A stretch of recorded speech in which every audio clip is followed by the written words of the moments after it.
Bol to ťažký zápas, Bielorusi hrali dobre a brankár zase chytal výborne, ale ja si myslím, že sme hrali celkom dobre, až možno tá prvá tretina trošku strácali puky a v tej druhej sa to otočilo, ale zase v tretej sme prehrávali a hovorím, no, ukázala sa sila týmu zase a som rád, že sme vyhrali. No.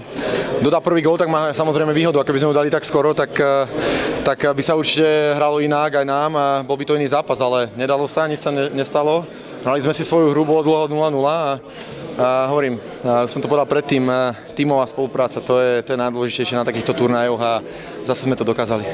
Snažíme sa tlačiť do tej brány, strieľame tie puky, sú tam aj dorážky, len nemáme tú finálnu to dať do tej brány, pod tú tyčku hore niekde a chalani sa snažia a dávajú to tam, ale nepadá, takže uvidíme zajtra, ak budeme mať tréning, tak si to zase musíme nacvičiť a ide sa ďalej, určite presilky budú rozhodovať a musíme hrať lepšie. Tak Korčula je dobre, ale myslím si, že aj my sme im stíhali, hrali sme tiež dobre.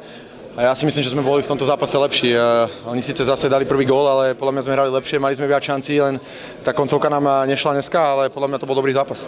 Bolo veľa času a na striedačke sme si hovorili, že dáme ten gól, dáme gól a tak ako aj proti Dánom, takže nikdy sme sa nepoložili, to je super, to je tímový duch, tak sa má hrať hokej.